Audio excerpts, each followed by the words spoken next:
Week 18, National Football League, Orange and Blue today.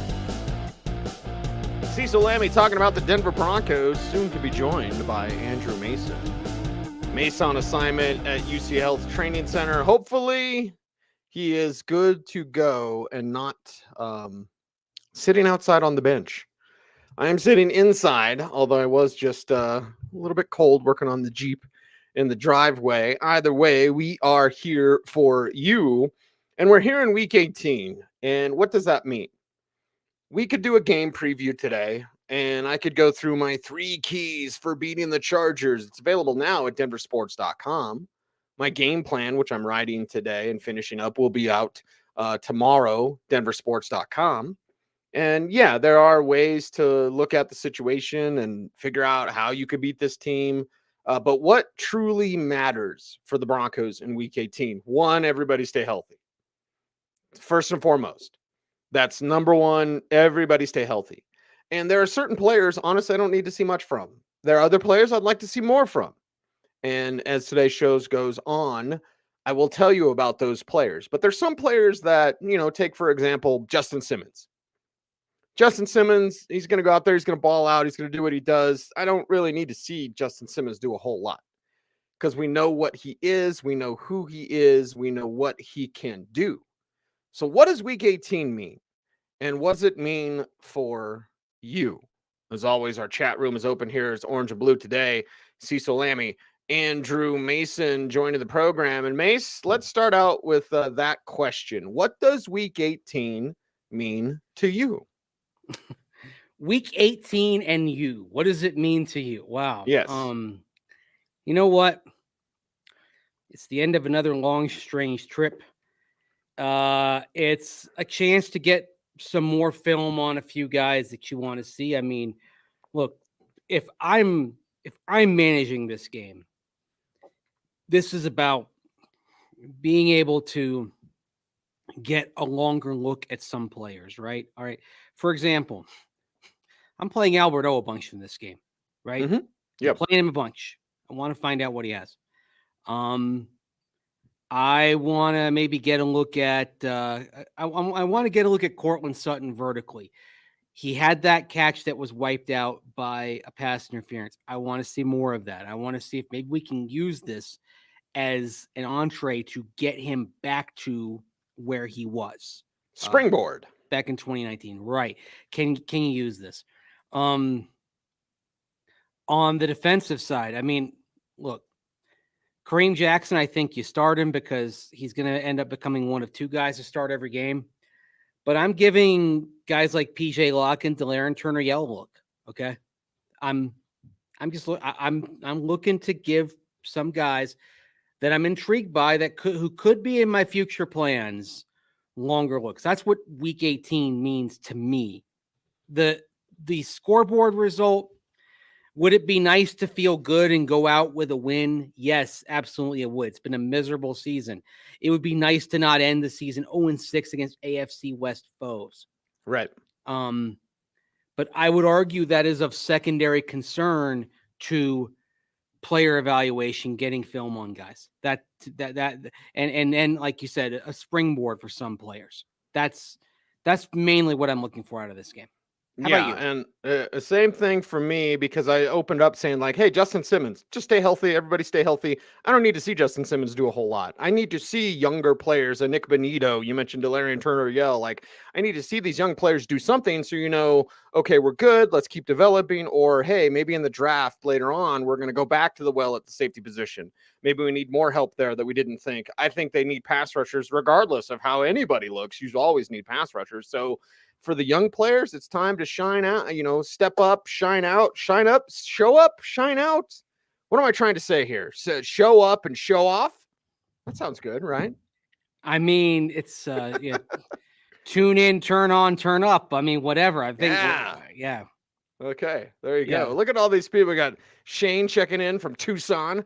What's up, Shane? Probably warmer. I could work on my Jeep. I had Jeep problems today. Really? Which doesn't bother me because I have an old Jeep, so it means I can just pop the hood and work on it. So yeah, I was on my way actually to where you're at. Well, to the Broncos anyway. and my dummy light came on. I was like, well, let me go see what this is. So anyway, yeah, a little Oh, cold today, but we're good. We're good. All is good. Jeep's running fine. That's a great thing about those older vehicles. But anyway, so you would have getting been off out there track. today. You would have been out there Yeah. today. Oh, yeah. It's the last time that was open because I wanted to see what the mood was like. So, Mace, you are my eyes. You are Mhm. all of our eyes and ears. So, tell us what the mood was like at UCL's training center. I'll tell you what. As we were walking away from the open period of practice and walking back up the hill to the media bunker in the field house, we could hear a lot of hooting and hollering out there on the field. It sounded and a very enthusiastic Broncos breakdown to end practice. We were able to hear that from our little holding pen outside of the practice field.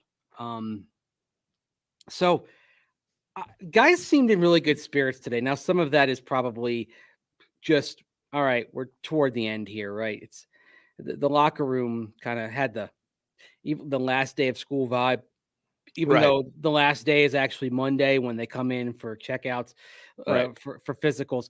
By noon Monday, that facility will be a ghost town. It happens fast. Guys, clear out.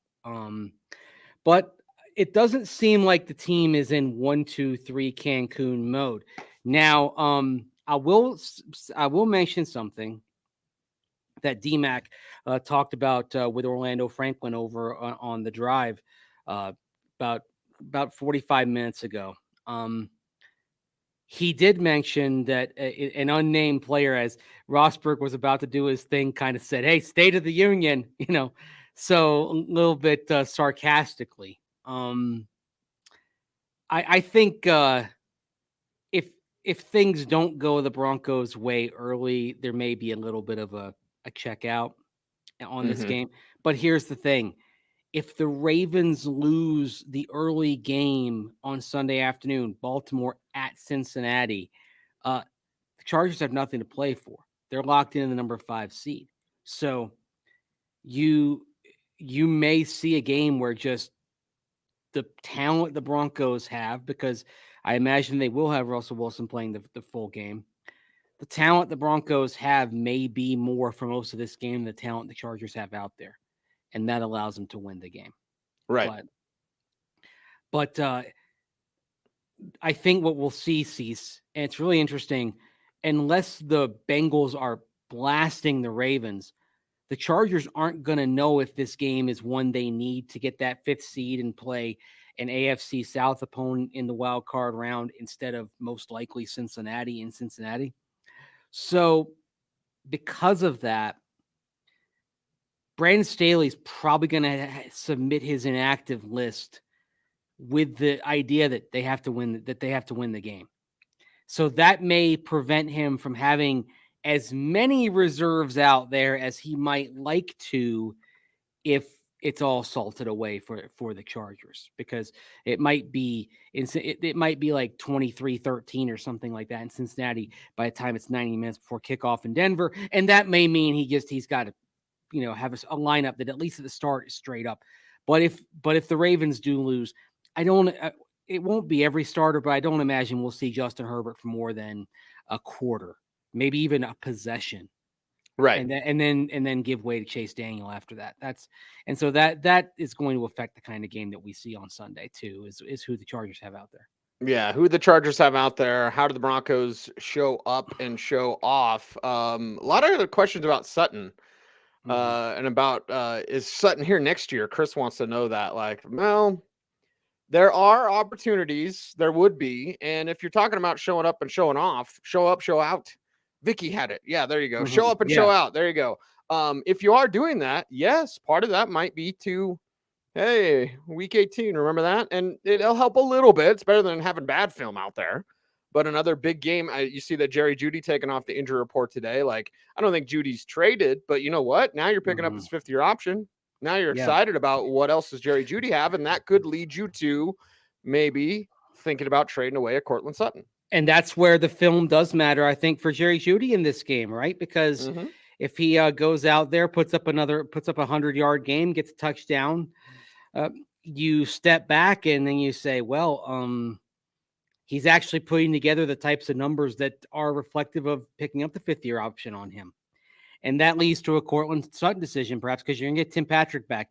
If the Broncos trade Cortland Sutton, by the way, I mean, there would be a dead money charge of $11.475 million if it's before June 1, but they would save $6.85 million right away on the salary cap. So you're not happy with the dead money, but trading Cortland Sutton is financially and contractually doable. The problem is you're not trading him at a high point. See, with Bradley Chubb, to the Broncos' credit, they didn't sell low; they sold high on him, which is why they were able to get a first-round pick. If they had sold Bradley Chubb on the market in the offseason, you're getting maybe a 3rd-round pick at best. He's coming off at best. Remember, he was coming off a year with no sacks, and he'd been injured for half of it. So with Cortland Sutton, you would not be selling high on him. You'd be selling low. I don't even know if you could get a 3rd. Nate says you could get a 3rd or a 4th. I'm 4th. I'm optimistic on a 4th. I think it's probably more like a high 5th they should get for Cortland Sutton. He doesn't have a lot of value right now, and so that comes into play as well. Do you really want to sell low? I mean, like I said, you get some cap relief, but I mean, it's $6.85 million. That gets you halfway to signing an offensive lineman if you want to in free agency, but the O-line class in free agency isn't great. That's something both Orlando Franklin and I agreed on. We were just talking a few minutes ago on the air. And that's and look, I don't think Dalton Reisner is back. I know you don't think Dalton Reisner is back, but what if whoever the new coach looks at the free agent market and says, oh yeah, this Reisner dude's probably the best player on the market for the money. It's counterintuitive to say this, but the thing that might bring Dalton Reisner back is a new coach just saying, okay, he's better than we can get on the market, so let's try to mend some fences with him. But I do not believe, Steve, he would get a hometown discount for Dalton Reisner at this point. Right. Yeah, no hometown discount. And I'll bring this up since we're playing the what if mace, because this is more exciting than thinking about week 18. Is that then a bad sign for George Payton? Because you could have gotten a hometown discount around the bye week. Mm-hmm. If you and you always have to think this when you draft ahead. You always look at the next upcoming classes and who could possibly be available. You look at your contracts, you look at guys that could be leaving, expiring contracts, etc. So if what you say is true, and it's not untrue, to be sure, like Dalton Reisner might be the best one available that you could pick up in free agency, and we know the draft is going to have some learning curves, etc. Is that then a mark, a scarlet letter, whatever you want to say, a black eye for George Payton, because he should have already known this, and the opportunity to get a hometown discount was weeks ago. Depends who made the call on that, George Payton, or was it a higher up call of saying this team is struggling? We're closing the wallet right now. That's the thing. It may not be a George Payton call. It may be an ownership call saying, look, at midseason, we're, whatever the record was at that moment, 2-5, 3-5, 3-6, 3-7. And the contract is given out, not just the Russell Wilson contract. Cortland Sutton contract, you haven't gotten return on the investment, right? Right. And the Timmy Patrick contract, unfortunately, you haven't gotten return on the investment because the dude hasn't been healthy, because he tore his ACL. You might be having a different answer to that if he had been healthy, but we live in what the world actually is, not the might be, right? So, right. Yeah. And KJ Hamler's not going to get you anything. So. Yeah, Nick, I get what you're saying.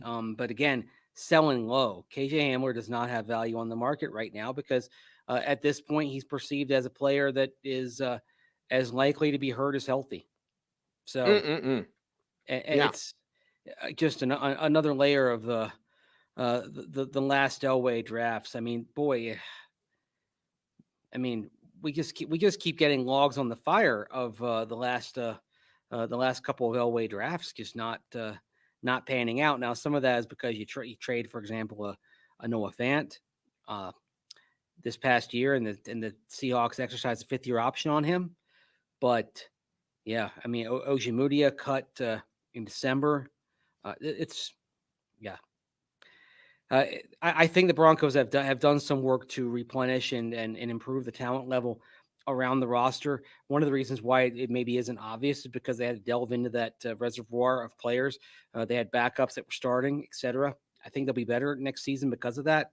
But the restoration work on this roster is far from done. Right. They got a lot of work to do, and bad drafting puts you in this spot.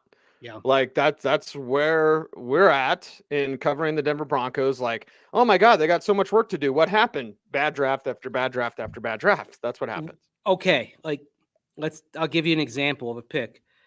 Deshaun Hamilton was a 4th round pick in 2018.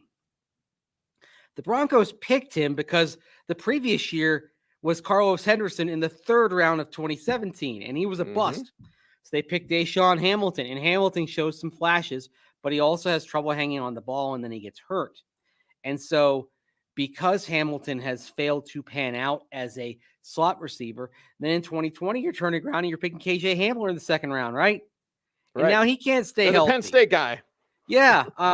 Whereas, let's just play the hypothetical. I believe you, as well as me, we were both fans of Terry McLaurin in 2019, were we not? Yep. Love him. Okay. Terry McLaurin, if you had him, would have solved a lot of those problems. Solved a lot of your issues. Wasn't a bad pick there when the Broncos picked Draymond Jones, but Terry McLaurin has got his long-term contract as he goes into his 5th season this coming year. And Draymond Jones would not surprise me if he's not back at this point. I mean, he's talented, no doubt, but there are some currents working against him being back with the Broncos, and he may not even want to be back with the Broncos after how he's seen some of his guys get traded at the deadline over the years, including his very close friend, Bradley Chubb. And that's why you tag and trade. If we're looking at assembling picks, you're not getting anything for Hamler. You're barely getting anything for Sutton. Draymond Jones is not selling low, but you got to tag him, and then you got to trade him. And basically the whole point would be to get back more than you would receive if he walked on the open market and you didn't replace him with a comparable free agent. That's the other thing. If you lose a player in free agency, you do have the comp pick, but in order to get the comp pick, you can't sign somebody of the same value, right? Otherwise, they cancel each other out. So that's why if you are moving on from Draymond Jones, the tag and trade is the much more palatable option. You would get more than the comp 3rd round pick in 2024, which, like I said, if you sign a free agent, you're not guaranteed to get to get anyway. Maybe you could get as high as a 2nd round pick, although I think Cease probably more likely you're talking about a 3. D. Brown brings up something, and D. Brown gives me flashbacks to the Syracuse running back who cost me a fantasy championship back in the early 2000s. But either way, D says, I think Peyton trades too much. Interesting. I think, man alive, I don't know. Peyton had a lot of cleanup work to do. Yeah. So if you're coming into a new situation, I get it. I actually like the art of the deal. I'm kind of like Howie Roseman that way. But like, I will say that's not untrue. But for me, I know George had a lot to do when he got here because of John Elway. Right. And John Elway liked trading as well, too. Don't forget. Like John Elway had the old car dealer in him. He really much wanted to make a deal with you. So, what can I do? What can I do for it? I can knock off. What do I have to do to put you in this card today? I mean, what was it in Fargo? The True Coat. Oh yeah. You know, seeing as how it's special circumstances and all, I can knock $100 off that True Coat. Oh yeah. You lied to me, Mr. Lundegaard. You're a bald-faced liar. Bleeping liar. By the way, I don't know who that actor is that's playing the angry customer there. Right. But right. That's because you can tell that it's uncomfortable for that character to say the F word. It's an absolutely brilliant reading. Yeah. Oh, it's but he writes the check. Writes the check anyway, right? Oh, where's my checkbook? Let's get this over with. Right. Yeah. Oh It's yeah, don't you know? fantastic. I'm Oh, so lonely. Yeah. When he's having dinner, when she meets up with her high school buddy. Mike Yanagita. Yes. Yes. Yes. Yeah, I'm so lonely. Oh, oh You can yeah, he sit had on the real other problem. side of the booth. Yeah. Yeah. Oh yeah, Hmm. he was having real problems, don't you know? Oh yeah. All right. Roleport has an interesting question here. Any parallels from last year, week 18?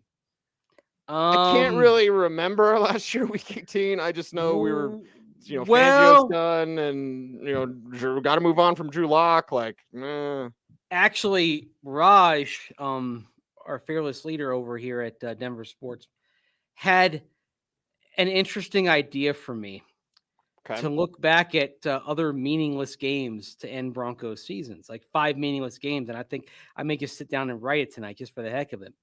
Um, but last year, things I remember: number one, Drew Lock started and actually had some flashes. Hmm. He missed some throws, no doubt, but he had that nice touchdown run, kept the Broncos in it. There was the play where Albert O, who've been talking we've been talking a lot about lately. Albert O whiffed on a block, and Melvin Gordon got trucked right as he received the handoff. He had, I know I probably defend Melvin Gordon more than most people. Melvin had no chance on that play. That resulted in Nick Bolton going in the other direction with it. The other thing is this. I do believe that even though the chances of Vic Fangio saving his job were not great, there was a There was a path path. for him to Hmm. survive. Yep. And it was possible until trailing 28-21 in the fourth quarter, little under 5 minutes to go in the red zone, Broncos kicked the field goal. And I think at that moment, you had nothing to lose. You should have gone for it, okay? At that moment, I believe Vic Fangio, that was the nail in his coffin as Broncos head coach. I think there was it was a remote chance, but there was a chance for him to survive. When he kicked there, I've been told that there were certain decision makers who were furious watching that when it happened for the Broncos. And I think that was a final straw for Vic. And you think of a change of OC, which would have had to happen moving on from Pat Shurmur. But if Fangio was their head coach, they would have 8 wins this year, 7 wins. Would they have Russell Wilson? Let's just say yes, since we're doing the what if thing. Like, yeah, they'd have Russell Wilson. They'd have about 7 or 8 wins. Okay. Yeah, that's interesting. And I think there's something to that because, yeah, That was Tommy said Vic's that was last that meatball. last meatball. All the pasta, all the meatballs, baby. All the meatballs and the pasta. Yeah. Oh, man. Yeah, I don't think Vic would have let things get quite as out of control. But I think the Broncos would still be looking for a new coach right now. But Yeah. think what we would have been denied. I don't think that Jerry Rossberg would have been brought aboard for game management. Right. And who's the offensive coordinator? I don't have a clue. Look, it wouldn't have been Shurmur. Yeah. Things that I know include that even if Vic had survived, Shurmur was out, Tom McMahon was out. Yep. As special teams coordinator. Yeah. 5 meaningless games. I like that idea. Yeah, because there were 5 meaningless games. Because I think about last year, Patrick Mahomes' first start was here in Denver. That was Paxton a significant Lynch's last game. Yep. His first start. Yep. Yeah.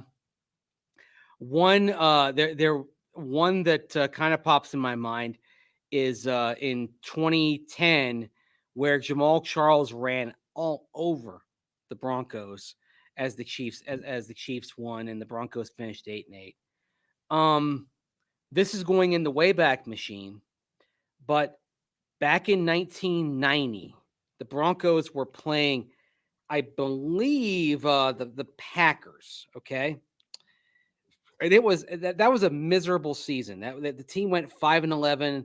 They lost a bunch of close games, and if I recall correctly, and I'm right now looking this up, the Broncos had a huge no-show count for that season finale of a 5-11 year.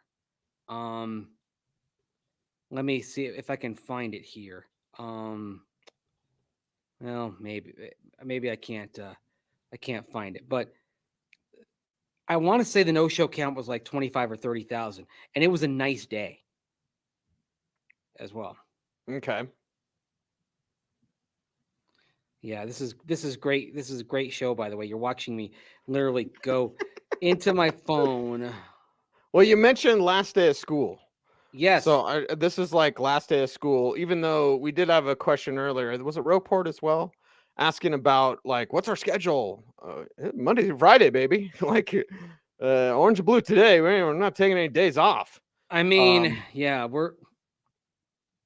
it was Roport. He says, what's your off-season schedule for Orange and Blue YouTube show? Monday through Friday, 3:30 p.m. Mountain, and our time might adjust a little bit. We'll also have some special shows, or at least some pre-recorded stuff that we do that we were broadcast from the Shrine Bowl and the Senior Bowl and Bowl and all that. Like, yeah, so we got a ton of stuff for you. They never should have let him go. I looked up some Bowl rookie cards, dude. I was like, when it was a month ago or whatever, he dropped 30. I was like, I got to get some Bowl rookie cards. I mean, he 29,076. Woo! That was the no-show count, December 30th, 1990 versus the Green Bay Packers. Wow. And again, like I said, it was a nice day. I actually a while back, the video of that game was on YouTube and I watched it. It was a nice game, but people were so ticked about how the season had gone, they just didn't show up. Bowl playing for the Orlando Magic. Back in the day, they used to, and I think they still do play it sometimes. There was a late 1980s song that they made for the team, and it go Orlando Magic, Orlando Magic, Orlando Magic. Whoa. You'll find that on YouTube as well. It is on YouTube, by the way. Everything's on YouTube. Yeah, that is on YouTube. Anyway, last day of school. That's a fond memory.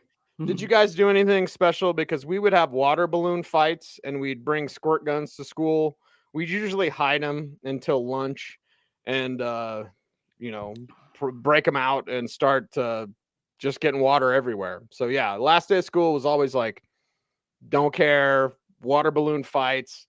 I saw my buddy Mike get his 67 Camaro's windshield cracked by a water balloon. Oh, never seen it before. He was driving down Main Street really fast, and Tad, all tell tales, Tad threw it up really high, and it just landed and hit right on the corner, shattered like spiderweb the windshield. The thing is, like, for me, like in high school, the last day of school, I always had my last final. Like we didn't. Yeah, but you were a good student. You cared about that stuff. We just want to play squirt gun and probably drink beer. I mean, we did that. I did that in elementary and middle school. Not the drinking beer, but the playing Charlie messing around there at school. Yeah, right. Like in high school, we had final on the last day. I mean, I don't know what the heck you're talking about. I don't know. Terrible high school memory. Yeah, I mean, that's what I remember. You had your last final, and then you were done. Which I always thought was not conducive to having the final. I thought they should have been just, we go there, we run out the clock, we go home. And that's what this game does kind of feel like, right? Mm-hmm. We're running out the clock and we're going home. Waiting for that final bell. Just keep the game rolling. Keep the game clock rolling. Sorry, TV. Like, we're just going to keep it rolling. I mean, I hate that we're having yet another final like this. And the thing is, sometimes you can get interesting last games when both teams are out of it. Like 2 years ago, you had the 92-yard touchdown pass from Drew Lock to Jerry Jeudy, right? Mm-hmm. That Jeudy, and yet another losing her mind. Yes, and yet another Vic Fangio game management foul up, right? So that game 2 years ago, even though they were both out of it, that was an interesting finale. Ditto the previous year against the Raiders, 2-point conversion. Shelby Harris knocks it away, cost the Broncos 5 spots of draft position in the first round. Thanks a lot, Shelby. Oh my Oh, gosh. When that happened, I'm like, I mean, oh boy. I love Shelby, but man, dude, don't do that. But usually, like when you have a team that's been eliminated for a while, and they're facing a playoff bound opponent that has nothing to play for, which is where the Chargers will be if the Ravens lose, that is a prescription for a total crap game. By the way, we had we got to get this one from Chuck Wagon before we're out here today. We got a little overtime on Orange and Blue today because Peyton Hillis, it sounds like he's on the mend. Yeah, it does. Saved his kids from drowning and was in critical condition. And Hillis, I've always said, whatever year it was, Mason, you remember more than I. But when he went up for that screen pass and tore his hamstring, and there was like 3 games left, and the Broncos had to win like 1 out of 3, to make the playoffs in Shanahan's final days. If Peyton Hillis hadn't been hurt, Broncos make the playoffs. Like Hillis was their 7th string back. I think they went to Ryan Terrain before they went to Peyton Hillis. And I've always said if Hillis makes that grab and doesn't tear his hamstring, like the Broncos make the playoffs. Shanahan's still here, Cutler's still here. Like obviously not now, but like that one play with Peyton Hillis tearing that hamstring because you jumped up to get that grab. That one play, I think, had this impact on the Broncos' future. But I always loved being around Peyton Hillis. So what you're saying is they would have won that Week 16 game against Buffalo at home. Yes. Because I got news for you. They weren't beating the Panthers, who destroyed them, beat them 30-10, and they weren't beating the Chargers if it was a straight-up game. Right. But it wouldn't have been a straight-up game because the Broncos would have clinched the division. So right. Yep. What year was that? 2010? That was 08. That was 08. That was 08. Yeah. Yep. Yeah, that's entirely possible. Now I'm going to cheat here. I'm going to look up the stats from that game. Strangely enough, Cecil, in that Buffalo game, the Broncos still rushed for 181 yards and averaged, I kid you not, Cecil, it was 181 yards on 27 carries. Woo. 27, 54, 81. They averaged like over 6.5 yards a carry. I think my point being is I'm not sure that they would have been any more productive with Peyton Hillis in the offense. And so that's why I'm going to say I don't know if the injury made a difference. Okay. Well, there we go. I know what you're getting at. I'm just I just don't know that it would have had an impact. I know. Yeah. Yes. You're welcome, Brad. We're here for you. We're degenerates just like you. We love football just like you. Oh man, we're reflecting on games that everyone had wanted to forget. That's what we're doing here right now. That's what happens in Week 18 after 7 years of misery. We've gotten used to these meaningless season enders. Although I will say this. I was at the ultimate crap end of season game, literally called the Repas Bowl. The Repas is super spelled backwards. In the end of the 1991 season, Week 17, you had 1-14 Indianapolis at 2-13 Tampa Bay, and it wasn't even for the number 1 pick because the Bucs a year earlier had traded their first round pick to Indianapolis for Chris Chandler, who had been cut earlier in the 1991 season because the coaches got so fed up with him. So even that game, 2 awful teams, the Bucs didn't even have the carrot of a first round pick on the line of a number 1 overall pick because of a trade they'd made with the team they were facing. And the Bucs won 17-3. There were about 22,000 people there. I think they were probably counting arms and legs. Yeah, it doesn't get any worse than that. I think I don't see how this game on Sunday can be worse or less consequential than that one. So there's that. I can say it's not the worst I've seen. So we got that going for us, which is nice. I saw a t-shirt of that. I was like, I should get that. I'm in old man mode of getting like t-shirts with quotes on them Yes. or bands that I should have no business listening to because I'm old, but whatever. I'm a Well, rebel. Yeah. Speaking of old movies, old quotes, Jerry Rosberg talks a lot about planting seeds, right? Mm-hmm. Well, just think of Stripes. Bill Murray when he's getting dumped. I am the little acorn that becomes the oak. That's what you're hoping, that the little seeds, the little acorns that the Broncos are going to put out there on Sunday can eventually be cultivated into the mighty oaks that are going to get this thing right after these last 6 years have been so very wrong. He's Mace. I'm Cecil. Be safe, be kind, know that you are appreciated. Boom shakalaka laka, boom shakalaka laka, boom shakalaka laka, boom. And as always, please stay frosty.